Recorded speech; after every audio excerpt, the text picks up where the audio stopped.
शरद मिश्रा की बीवी का दफ्तर के मैनेजर से अफेयर चल रहा था। धीरे धीरे ये मामला घर तक भी पहुंच गया। आखिर इस जंजाल से कैसे छुटकारा मिला? घर में चोर घुस आया है कि खबर क्या रंग लाई? ना जाने क्यों मुझे कुंवारे रहने का अफसोस कभी नहीं हुआ। हाँ, कॉलेज काल में एक लड़की से प्रेम ज़रूर हुआ। हम दोनों साथ साथ खूब घूमे, मज़े किए और बात भी यहाँ तक पहुँची कि दोनों शादी भी करने वाले थे। मगर किस्मत को मंजूर नहीं था। पढ़ाई में स्कॉलर होने के नाते वो डॉक्टर बनने के लिए दिल्ली चली गई और मैं एमएससी तक ही पढ़ सका। कुछ महीने संपर्क रहा। दोनों ने मोबाइल फ़ोन पर घंटों भर रात में देरी तक बातें की, मगर फिर संयोग यूँ हुए कि हमारा संपर्क टूटने लगा। अपनी पढ़ाई या फिर अपने सहपाठी के साथ रहने के कारण उसका मुझसे फ़ोन पर मिलना भी बंद हो गया। हफ्ते में मिलने वाले महीनों में मिलने लगे और फिर महीनों तक बातचीत न हो पाई और दोनों ने अपनी अपनी व्यस्तता और भाग को सुरक्षित करते हुए बिछड़ना ही ठीक समझा। कुछ महीने तो मेरी बड़ी कठिनाई से गुजरे। रात दिन मेरी आंखों के सामने अपनी गर्लफ्रेंड का चेहरा ही घूमता रहता। ऐसा लगा जैसे ज़िंदगी में सब कुछ लुट चुका हो। फिर तब और आघात सा लगा जब मेरा ही सहपाठी शरद मिश्रा, जो अपनी क्लासमेट सीमा से प्रेम करता था, उन्होंने शादी रचा ली। कुछ समय मैंने अफसोस के साथ बिताया। अपनी प्रेमिका को भूलने की कोशिश करता रहा। मेरे जहन में फिल्म स्टार देव आनंद साहब का वो गाना गूंजने लगा, मैं जिंदगी का साथ निभाता चला गया, हर फिक्र को धुएं में उड़ाता चला गया। अध्यापक बन मैं कॉलेज में बॉटनी पढ़ाने लगा। शादी का ख्याल ना जाने क्यों फिर आया ही नहीं और मैं वो उम्र भी पार कर गया। फिर मुझे कभी ऐसा नहीं लगा कि मुझे शादी कर लेनी चाहिए। यहाँ तक कि अब तो मुझे अपने अविवाहित होने का एहसास भी नहीं होता। क्या शादीशुदा लोग हमेशा खुश रहते हैं? क्या अविवाहित लोग दुखी हो जाते हैं? उन्हें अकेलापन खलने लगता है? ऐसे कई सवाल मेरे दिल में कभी कभार उठते रहते थे। मैं स्वयं भी इसका उत्तर खोजने की चेष्टा कर रहा था। तभी मेरा वो सहपाठी शरद मिश्रा मुझे अचानक बाजार में मिल गया। उसे देखते ही मैं हैरान रह गया और पहले तो उसे पहचान ही नहीं पाया। उसका फीका चेहरा देख यूँ लगा जैसे वो महीनों से बीमार हो और शरीर से भी वो काफ़ी दुबला पतला लग रहा था। अरे शरद, ये क्या हाल बना रखा है तुमने? मैंने चिंतित होकर पूछा। कुछ मत पूछ यार, वो दुखित स्वर में बोला। फिर उसने आग्रह किया, आ चाय पीते हैं, मैं सब कुछ बतलाता हूँ। हम दोनों रेस्तरां के एक कोने पर रहे टेबल पर बैठे और चाय पीते पीते शरद मिश्रा ने करीब 1.5 घंटे तक अपनी आपबीती सुनाई। कहते हैं लव मैरिज में विवाहित जीवन सफल होना बड़ी चुनौती भरा होता है, या यूँ कहिए कि ज़्यादातर लव मैरिज शारीरिक आकर्षण खत्म होने के बाद टूट ही जाते हैं। समय बीतते ही पति पत्नी को एक दूसरे की खामियां खलने लगती हैं और दंपति ये सोचने लगते हैं कि दोनों ने अपना अपना जीवन साथी चुनने में गलती कर डाली है। फिर उनकी सांसारिक नाव डूबने लगती है। ऐसी परिस्थिति में दोनों का किसी अन्य के प्रति आकर्षित होकर नए सिरे से विवाहोत्तर संबंध बांध लेना स्वाभाविक लगता है। शरद मिश्रा की बातें सुनकर यही लग रहा था। उसकी स्वतंत्र मिजाजी और महत्वाकांक्षी बीवी अपने ही दफ्तर के मैनेजर के साथ अफेयर कर बैठी थी। पहले पहल तो मिश्रा को इसकी भनक तक नहीं आई थी, क्योंकि वो स्वयं अपनी बैंक के कामकाज में डूबा रहता था। दोनों मोटरसाइकिल पर ही अपने दफ्तर जाते थे, क्योंकि उसकी बीवी का बीमा कंपनी का दफ्तर रास्ते में ही पड़ता था। लौटते वक्त दोनों बाजार होते हुए ज़रूरी सामान खरीद कर साथ साथ घर लौट आते थे। फिर ना जाने क्यों उसकी बीवी ने उसके साथ घर लौटना छोड़ दिया, ये कहते हुए कि वो ऑटो से आ जाएगी। फिर एक शाम वो घर लौटा तो उसने देखा कि उसकी बीवी किसी कार से उतरकर घर की ओर चली आ रही थी। कौन था पूछने पर उसने बेपरवाही से कह दिया कि उसके दफ्तर में कार्यरत है, मगर नाम नहीं बताया। मिश्रा को अच्छा नहीं लगा पर वो चुप ही रहा। इसी तरह कुछ दिन बीत जाने पर मिश्रा को लगा कि उसने अपनी बीवी के दफ्तर पहुंचना चाहिए, ये जानने के लिए कि आखिर माजरा क्या है।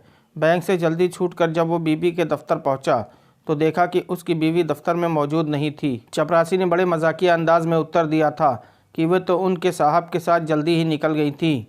मिश्रा ने तुरंत मोबाइल फ़ोन जोड़ा तो अपनी बीवी का प्रत्युत्तर सुनकर वो हैरान और परेशान हो गया। बीवी शॉपिंग के लिए जल्दी दफ्तर से निकल गई थी। रात खाने के वक्त जब मिश्रा ने खुलासा मांगा तब वो आग बबूला हो गई। देखिए, आप मुझ पर शक कर रहे हैं, ये मुझे बिल्कुल पसंद नहीं। कल हमारे मैनेजर गुप्ता जी का जन्मदिन है तो उनकी पार्टी के लिए कुछ शॉपिंग करनी थी।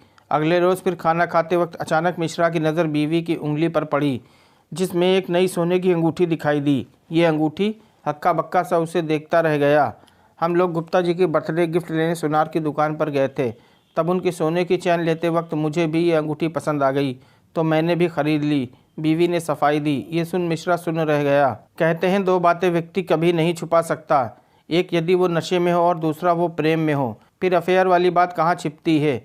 मिश्रा की बीवी की बात अब दफ्तर तक ही सीमित नहीं रह गई थी, वो मिश्रा के दफ्तर तक फैल चुकी थी। उसके सहकर्मी उसे परोक्ष रूप से ताने कसते थे।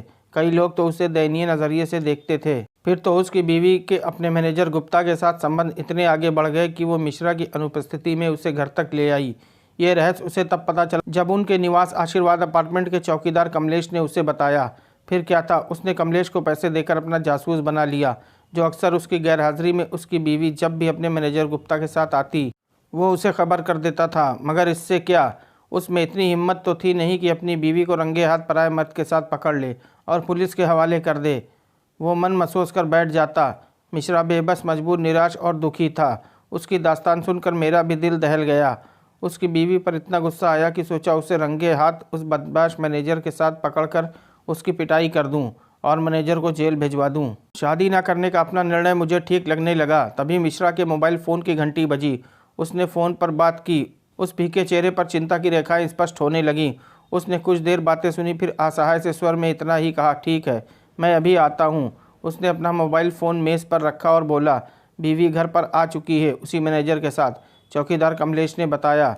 मैं अभी आया। उठकर रेस्तरां के टॉयलेट की तरफ मिश्रा चल दिया। उसका मोबाइल फ़ोन मेरे सामने ही पड़ा था। मुझे अचानक ख्याल आया। मैंने तुरंत फ़ोन उठाकर पुलिस स्टेशन का इमरजेंसी फ़ोन लगाया। मैं शरद मिश्रा बोल रहा हूँ, आशीर्वाद अपार्टमेंट फ्लैट नंबर 203 इमामबाड़ा से। मेरे घर में चोर घुस आया है, जल्दी आइए, मेरा फ़ोन नंबर यही है।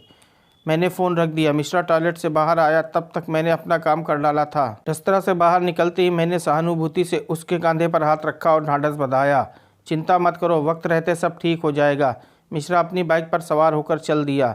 मैं भी चुपचाप उसके पीछे पीछे अपने दोपहिया को दौड़ाकर उसके निवास आशीर्वाद फ्लैट की तरफ चल दिया। मुझे देखना था कि पुलिस वहां आकर मेरे दोस्त के घर में छुपे हुए असली चोर को पकड़ती है या नहीं। शरद मिश्रा ने अपने अपार्टमेंट के प्रांगण में ही पुलिस की गाड़ी खड़ी देखी। वो चौंक कर वहीं अटक गया। वहाँ लोगों की भीड़ जमा हो चुकी थी। उसके देखते देखते ही दो पुलिस वाले, जिसमें एक महिला भी थी, मैनेजर गुप्ता और उसकी बीवी को पुलिस वैन की तरफ पकड़ कर ले जा रहे थे। उसकी बीवी ने दुपट्टे से अपने चेहरे को शर्म से छिपा रखा था। उसके देखते देखते ही पुलिस वैन वहाँ से निकल पड़ी। मैं भी आशीर्वाद अपार्टमेंट के पास रही पान की दुकान पर खड़ा रहकर कुछ लोगों की बातें सुनने लगा। एक नवयुवक हंस रहा था। क्या ज़माना आ गया है, आजकल के मर्द किसी की बीवी को मिलने भी चोर की तरह आते हैं। पति ने शिकायत कर दी होगी और वो रंगे हाथ पकड़ा गया। मैंने शरद मिश्रा को इमामबाड़ा पुलिस स्टेशन की ओर अपनी बाइक पर जाते हुए देखा। मैं भी सोच रहा था, या तो शरद मिश्रा का दाम्पत्य जीवन हमेशा के लिए गर्त में डूब जाएगा, या फिर यदि उसकी बीवी में ज़रा सी भी शर्म होगी तो वो ज़रूर पश्चाताप करेगी और अपने मैनेजर गुप्ता के साथ रहे संबंध हमेशा के लिए ख़त्म कर देगी। मैं बड़ी बेसब्री से दोस्त शरद मिश्रा के फ़ोन का इंतज़ार कर रहा था, मगर 2 दिन बाद वो खुद ही अवकाश के समय मुझसे मिलने बैंक आ पहुंचा। ज़रूरी बात है, चाय पे करते हैं। हम फिर वही रेस्तरां में आए। वो अत्यंत खुश होकर बोला, शुक्रिया सुरेश, जो मैं ना कर सका वो तूने कर दिखाया। तूने मेरे ही फ़ोन से पुलिस को फ़ोन करके मेरे घर के चोर को पकड़वा दिया। मेरी तो हिम्मत ही नहीं पड़ रही थी, डरता था कि कहीं बीवी तलाक न दे दे, मगर वो तो बुरी तरह हड़बड़ा गई थी और पुलिस स्टेशन से घर आते ही बिलख पड़ी थी। आइंदा ऐसी हरकत कभी नहीं करेगी, ये माफ़ी मांगते हुए बोल पड़ी थी। उसके चेहरे पर चमक थी। मैंने भी राहत की सांस ली, ये सोचकर कि चलो, मेरे दोस्त शरद मिश्रा का दाम्पत्य जीवन बिखरने से बच गया। आखिर उसकी बीवी को सबक सिखाने पर उसने हृदयपूर्वक पश्चाताप कर लिया, मगर फिर भी आगे भी उनका दाम्पत्य जीवन खुशी से बीतेगा, इसकी गारंटी मैं नहीं दे पाता हूँ। वैवाहिक नाता बड़ा ही नाजुक है, कब टूट जाए कोई नहीं जानता। फिर मैनेजर गुप्ता जैसे चोर तो हमेशा ताक में ही रहते हैं। इसलिए हालांकि मैं अविवाहित हूँ, अपनी कथा के अंत में ये सीख देना ज़रूर चाहूँगा, सावधान रहिए, अपने दाम्पत्य जीवन के सुखमय घर में किसी चोर को कभी घुसने मत दीजिएगा।